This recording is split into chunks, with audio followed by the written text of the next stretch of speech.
Chapter 45, Forged in Fire. Date, 33,480 first quarter. Iron Confederacy. The forge's fire had become Demir's heartbeat. Every morning he lit it. Every night. He quenched it only when his arms failed him. Hammer up, hammer down. Sparks burst, iron sang, and sweat pooled beneath his armor. 1 week I have. I need to get to that expedition and muster any advantages possible now that my friends are okay. He muttered to himself. He had promised too much. Too many faces looked at him with hunger, not for food but for protection, armor, steel, hope. What the hell did I do? 7 full sets. That's 10 days of hammering without rest. With help, maybe I can scrape it in a week. But this isn't just work, it's a promise. And if I fail, I'll never be able to look them in the eyes again. So he set his plan. 1 set a day for the settlement, and every night after the fire cooled he would return to his personal trial and weapon forging. Sword after sword, each failing to take a good shape, and rune etching each stubborn and plain. The first chest plate rang into shape. His palms were blistered by noon. Kilgore the assassin drifted into the forge, leaning against the doorframe like a shadow that didn't belong in daylight.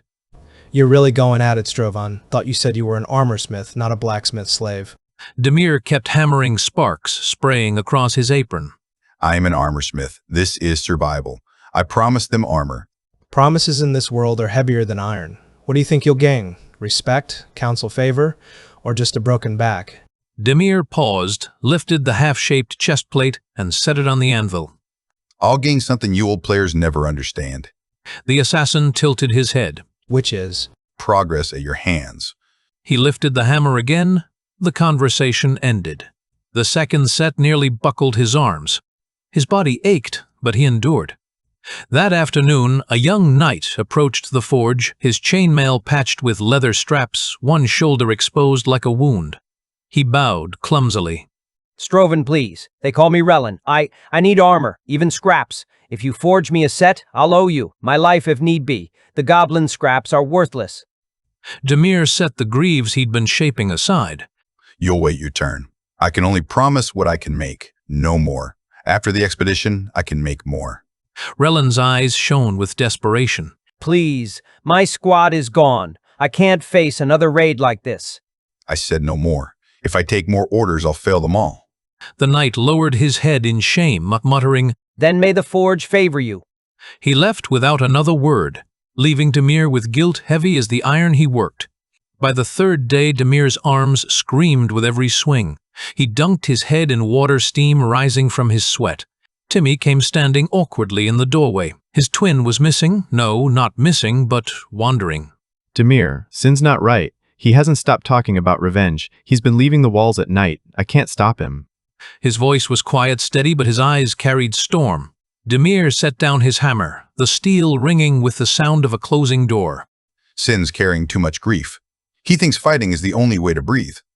Timmy's lip trembled. But he's my brother. If he gets himself killed, what's left for me?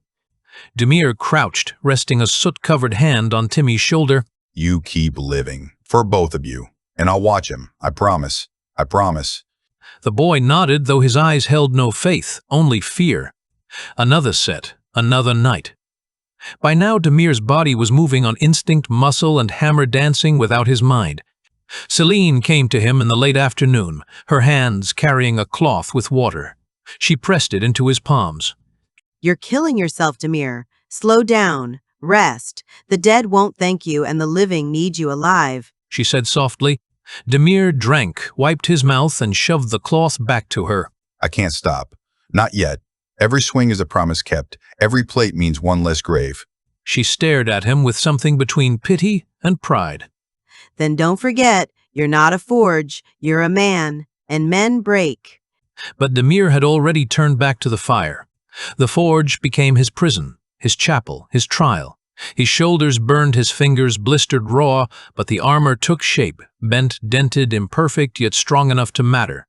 At night, he hammered swords. Each time he tried to create a rune slot, it fizzled, sputtered, and died. By the 6th night, his best attempt was an E-rank blade. Something sturdy, but the rune wasn't activating. Marco looked at the sword and said, No. I am not seeing any stat effect, let alone power runes effect. He stared at it long into the night, rage boiling. Why won't you take? What am I missing? He whispered to the steel. The blade gave no answer. By the 7th day, Demir had forged armor for 7 souls. The forge stank of smoke and sweat. He was barely standing. Thalia came, her cloak trailing ash as she entered. She studied the bent E-rank sword on the rack, then him, hollow-eyed, trembling, still hammering. Stroven, you've proven yourself. But maybe because you can't forge for me anything I can use, or maybe because I can't stand watching you suffer. I'll tell you this, you can rest. There's no immediate danger. This world doesn't ask us to win, only to survive. She said evenly. Demir raised his head, eyes bloodshot, voice rough. No, we can do more. We can win, take down the Covenant, force this world open, beat it like a game, because if all we do is survive, then what's the point? For the first time, Thalia's lips twitched with something like a smile. You're a fool. Maybe, but a fool with a hammer. He rasped. Before she could answer, a scout burst into the forge, panting. Thalia, the council calls for you. An emergency meeting. Her eyes narrowed. The scout swallowed, eyes darting to Demir, then back. Goblins. We took out 2 goblin scouts near a valley a night out. Thalia looked at Demir. Congrats, Demir. You got an extra stop on the way of expedition. The hammer slipped from Demir's hand, clanging against the floor. The week was over. The real trial was about to begin. Chapter 46. The Stone's Power. Date: 33,000 Entar 80 2nd quarter. Chalice Theocracy. The days blurred together after Lyra left. At first, Aris thought she would return in a few days, maybe a week at most. Instead, almost a month passed. No letters, no explanation. Just the memory of her last words, "I have a strange request and will be away for a while." That left Aris alone in the academy halls. Fox at his side, grinding through classes, bruises, and the endless trials of spellwork. He had buried himself in the library. His fingers had flipped through tomes on faith, magic, until the paper left tiny cuts on his skin. His notes filled entire margins with sketches of sigils and diagrams of energy flows. His obsession narrowed into one impossible task: to merge healing touch and cure disease. It should have worked. Both drew from the same holy current, one mending flesh, the other purging corruption. Aris could feel their similarities in his veins when he channeled them. But when he tried to weave them together, the effects collapsed into sparks and pain. He sat cross-legged on the dormitory floor, the witness stone before him. Its gray surface pulsed faintly when he fed it energy like a sleeping heart reluctant to wake. All right, sweat beating his brow. Heal and cleanse, one flow, one purpose. He muttered. A warmth spread from his hand into the air, pale light shimmering. For a moment it looked like success, then a sickly hiss tore through the glow. His arm cramped, the magic backfired, leaving him gasping. Fox, lounging on the bed, yawned. That's the 10th time today. Want me to start digging your grave, or you still hoping to walk into the dungeon trial instead of being carried? Aris scowled. If I can't even merge 2 basic spells, how the hell am I supposed to open a slot for something like Magic Shield? Every lesson this month has been about protecting yourself from swords, fire, ice. If I can't learn a shield, I'll be crushed. Fox stretched, tail flicking. Maybe you should stop trying to invent miracles and just study like the rest of your kind. But Aris couldn't let it go. Each failure only made him hungrier. Night after night he stayed awake, hands trembling, witness stone glowing faintly on the desk, his voice hoarse from muttered incantations. If I can crack this, I'll be ready. If not, the dungeon will kill me. Simple as that. And if not dungeon, then this world. On the 27th night, the door finally creaked open. Lyra stepped in, hood-drawn, eyes sharp. Aris nearly leapt up, a mix of relief and frustration bubbling. Where have you been? Don't ask. And don't follow me. Stay away. I might be watched. She moved past him, throwing her satchel on the floor. Fox tilted his head. Watched? By who? Lyra shot him a glare sharp enough to silence him. She sat on the edge of the bed, rubbing her temples. Listen, Aris. Focus on yourself. Pretend you never saw me. If someone asks, you don't know me that much. Understood? Aris clenched his fists but nodded. Good. She leaned back, closing her eyes. For a long moment, the library was quiet except for Fox's soft growl. Finally, Aris broke it. I've been experimenting with the witness stone. Go on! He hesitated. I think I figured something out. If I charge it with my excess experience, it doesn't just glow brighter, it shifts, like it's tallying levels. If I push far enough, I might be able to bind that stored power back to myself. I found some drawings hinting of charging the stone. I'll try that. Fox bolted upright. Don't you dare. If the game ever opens again, you'll lose all your progress. Everything. Gone. If the game opens, he'll leave, idiot. You snorted. Fox growled at Lyra. Aris swallowed. It's risky, I know. But the second dungeon trial is coming. Even if I push myself to level 20, I still need a shield spell. Every class this month has been about resisting physical and elemental attacks. I'm falling behind. Then catch up the normal way. Bleed in sparring. Study your chance. Don't gamble with the witness stone. He snapped. But the thought wouldn't leave Aris's head. Every night it whispered to him, Powers right here, just take it. Almost 4 years of experience to spend in a day. But what other choice he had?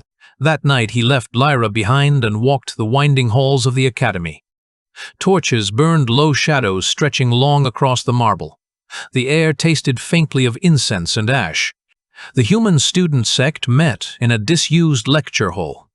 The door creaked open, revealing 24 boys and girls gathered in a circle, their voices hushed but taut with energy. Candles flickered in the corners, throwing their faces into half-light. John Salser stood at the center, arms crossed. He looked older than his years, broad-shouldered, sharp-eyed, the kind of presence that pulled attention without asking. Aris, good. You came. He said, nodding, as the younger student entered. Aris slid into the circle, Fox trailing behind. He felt the weight of their stares, suspicion, expectation, rivalry. This gathering is supposed to be unifying under stupid races. He thought. John's gaze swept the room. The second dungeon trial is near. Fae are faster learners, halflings cunning faster quicker, beastkin rely on instincts. But us? We only survive if we grind harder, bleed longer, and close the gap. You're falling behind. John turned his eyes on Aris. Aris's jaw tightened. I've been trying. Trying isn't enough. You need a shield manifested, not theory, not library scribbles. A working shield before the trial, or you'll get yourself killed. Where's that powerful kid who took down 5 Fae students? You can do it. He cut him off. Heat rose in Aris's chest. I know that. John stepped closer, voice lowering but sharper. Then prove it. We're not here to babysit. If you want to stand with us as humans, you pull your weight. No excuses. Aris met his eyes, pulse pounding. This is stupid. This sect, this posturing. But if I play along, maybe I'll learn more. Maybe I can use this. John raised his voice again, addressing everyone.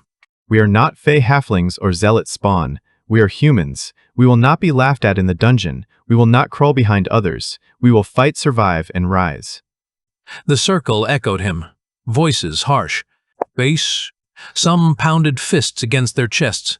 Others raised makeshift symbols of faith. The air thickened with fervor, desperate and proud. Aris forced himself to join in, lips forming the word. The rise. Even if I shout with them, even if I push harder, without a shield I'm still a target. And without figuring out the witness stone, I might never catch up. Fox's voice echoed in his head as he watched John rally the students. Don't do it. Don't risk the stone. Lyra's voice overlapped. If the game opens, he'll leave. Aris's hand brushed against the witness stone hidden beneath his cloak. It pulsed faintly, as if answering his thoughts. The meeting ended with chants and whispered oaths. The students scattered, each clutching their notes, their fears hidden behind bravado. John asked him to talk with Aris alone. Aris, I'm going to be honest, since we have odd number of first years. One must go alone to second dungeon or take one from other classmate, and I am so lag behind no one wants to take me. Is that it? He cut him off. Not that, but they paired with each other already. No problem, John. I can find someone. He said. Good, he thought. I didn't want to be in debt to anyone here anyway. Outside, the night air was cold, heavy with mist drifting off the canals. Aris walked back alone, Fox padding silently beside him. On the way to class, I hope Aura takes me, he said to himself. Even if I make level 20, it won't matter without the shield, and maybe the witness stone is my only way forward. He thought.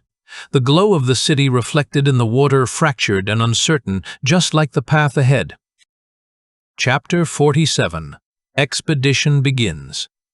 Date 33,480 second quarter, Iron Confederacy. Demir was looking at the sword he made. It looked nice, but every attempt at creating a rune slot was a failure, and the sword wasn't giving the vibe of his armor's giving. Is it the hammer amble? He thought. But time was up, and he was going to go to the latest expedition. He approached Marco. Can you take a look at the sword? I think tomorrow's expedition will be launched today. I want to make sure I am ready. What do you mean ready? Are you leaving with them? Yeah. Are you crazy? We are comfortable here. I mean, they are working you like a donkey bot. But when you make 20 more, your job will be only maintenance. I can't accept that. I have to muster any advantage, anything to increase my power to topple down this world order. Demir, come on now, kid. I like you. You saved my life. You can't beat this game with almost every progression system closed. Just live your life in peace here and wait for devs to open the gates? He cut him off. Marco seemed relaxed by Demir's understanding. Yeah, exactly. It's been 4 years. They clearly can't open without our involvement. And this piece here is just an illusion. You heard Kazakh. If goblins found ways to abuse other races, they'll also find them and come for our heads. We should find those things and use them for our safety. I can't change your mind. Give me the sword. Marco took the sword and said, It is E grade with 10% slashing damage. Nothing good. There is not even a single stat bonus. Demir kicked the curb of the door. Damn it, I knew it. There were no charge swings making that. I am coming with you too, he said suddenly. What? No? You just gave me a lecture on staying. And you convinced me otherwise. Beating the game? No. Your side is the safe zone. Look at those fiery eyes. They walked to the meeting hall. Thalia and community leader Roderick Vale were talking about the recent news. When they entered, they greeted Demir and Marco. Demir, good job on these armors. I never get better than this for the past year. Thanks to you, today's expedition is a little safer. I couldn't believe it either when he said he can craft. Huntress Elandra and healer Nea are now trying to recreate healing potions. And I must say their latest batch didn't make anyone shit their pants. She said and laughed at her joke. She tried to break the tension but couldn't manage it. Anyway, today's expedition will be commanded by our leader, Commander Vale. I heard you wanted to go. Yeah, thank you for the compliments on the armors. I wish I could replicate it with the swords, but I could only make E rank apparently. What do you mean E rank? Can you tell the ranks? Demir and Marco panicked for a small moment. They didn't want to give away their possession of glasses that can see game statistics. I taught him that. Since I was a game tester long time ago, I taught him some marks and strong and weak points to look for determining quality. He said, Yeah, Marco taught me. Excellent. I thought Marco only came here to sleep his ass off. Good job, man. You can be our warehouse guy to catalog assisting Mathis. Sure, I can do that after the expedition. Marco elbowed Demir like, because of you, I got a stupid job. You want to go too. I guess your old band is going all together.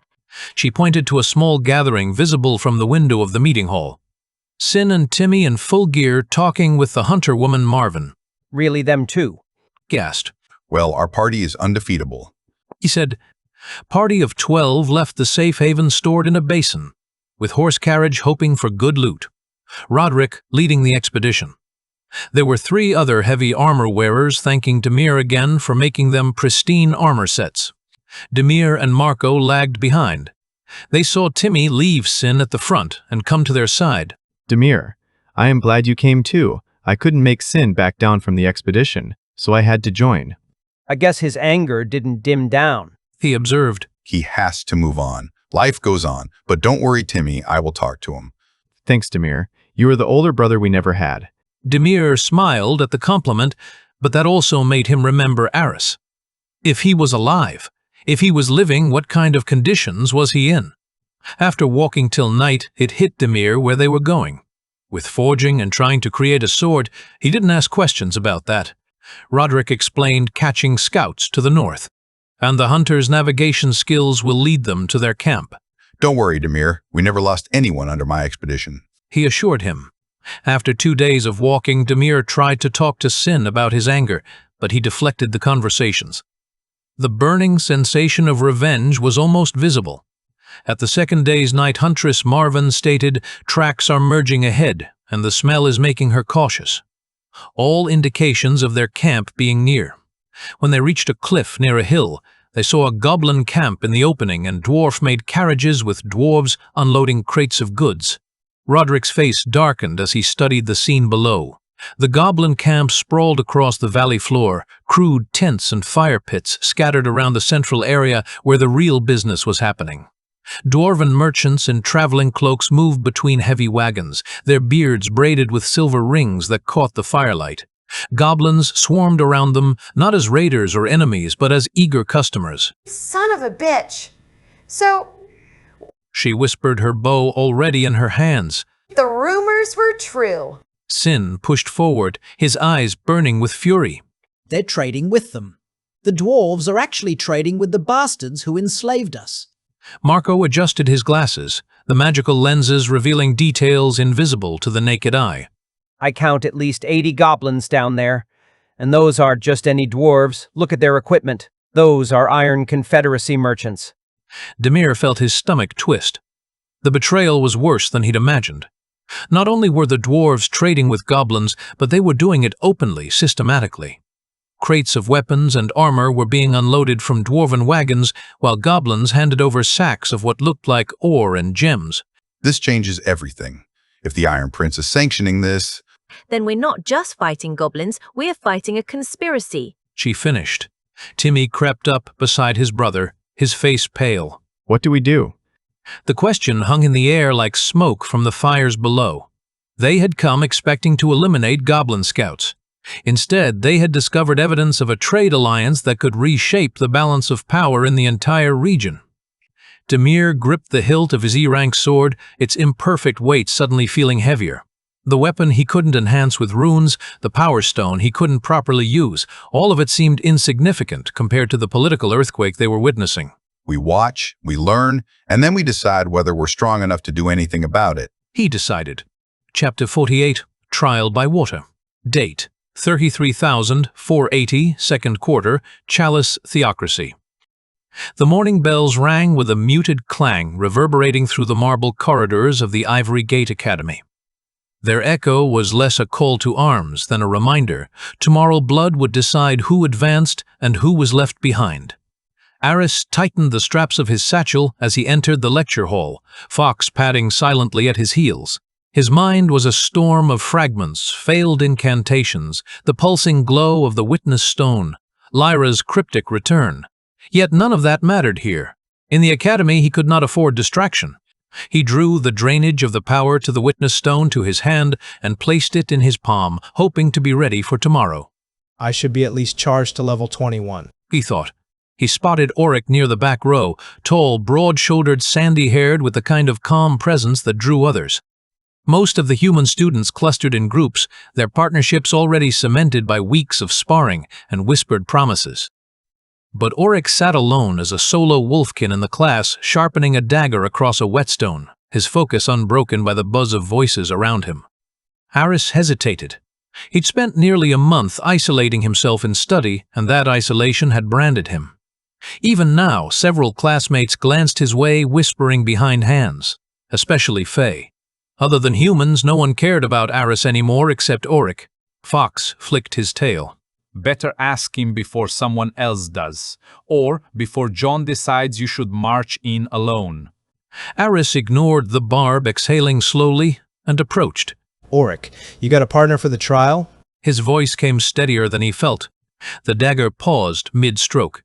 Auric raised his eyes, gray sharp but not unkind. No. And you? And you? No. He admitted.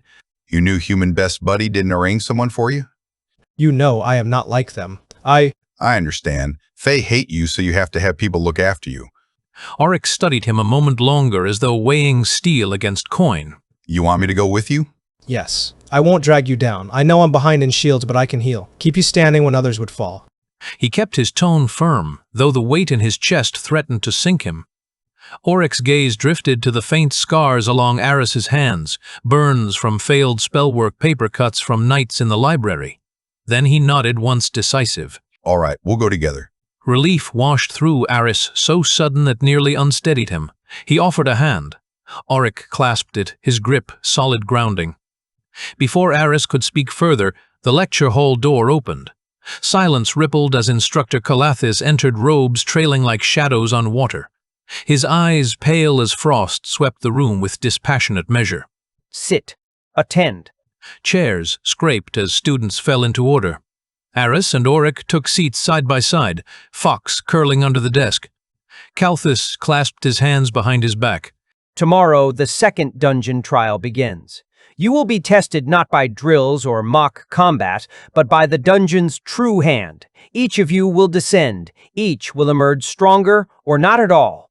The words hung heavy, neither threat nor comfort, only truth. The trial is set within new dungeons, a structure your upperclassmen have never been to before. Dungeons reclaimed by spiders and worse. Your objectives are threefold: survive, solve the puzzles, and return as a pair.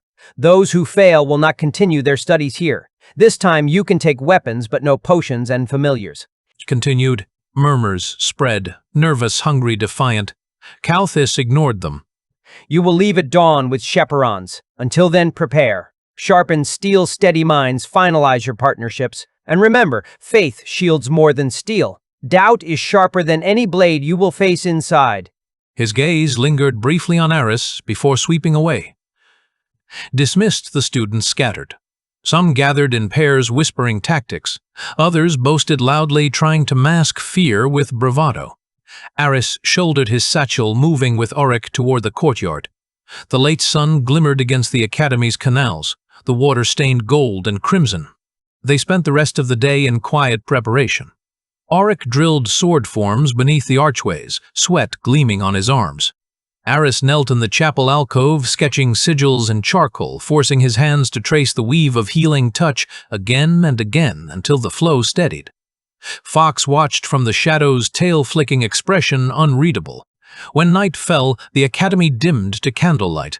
The students retired to dormitories, but sleep evaded Aris. He sat by the window. Witness stone heavy in his palm, its faint pulse echoing his heartbeat. Almost 4 years of experience trapped within, enough to level him thrice over if he dared. Fox whispered from the bed, Still thinking of using it. It stopped pulsating. I think it drained every excess XP. He opened his hand around the stone. When he took the stone to his other hand, he saw the drawings of the transfer were gone. Did it work? He asked. Aris didn't answer. Instead, he tucked the stone away and forced himself to lie down. Tomorrow would decide more than ranks. It would decide whether his obsession had meaning or if the dungeon would swallow him whole. We will learn tomorrow, he thought. He strapped the stone to his chest like he did the first time and slept. Dawn came cold and gray, the sky veiled with mist.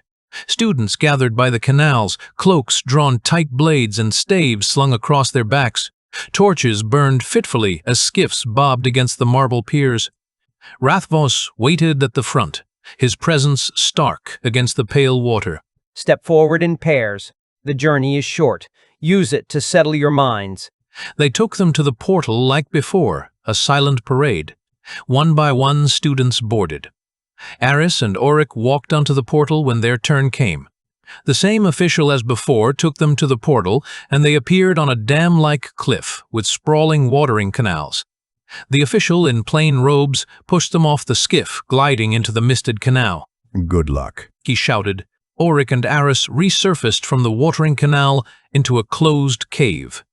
The cave smelled awful, mold and disease thick in the stagnant air. They both started to cough. Auric drew his blade. Where are we? Where are we? Aris wiped water from his eyes, feeling the witness stone's weight against his chest. Second dungeon, I presume. The darkness ahead seemed to pulse with malevolent life, and somewhere in the distance he could hear the skittering of many legs across stone.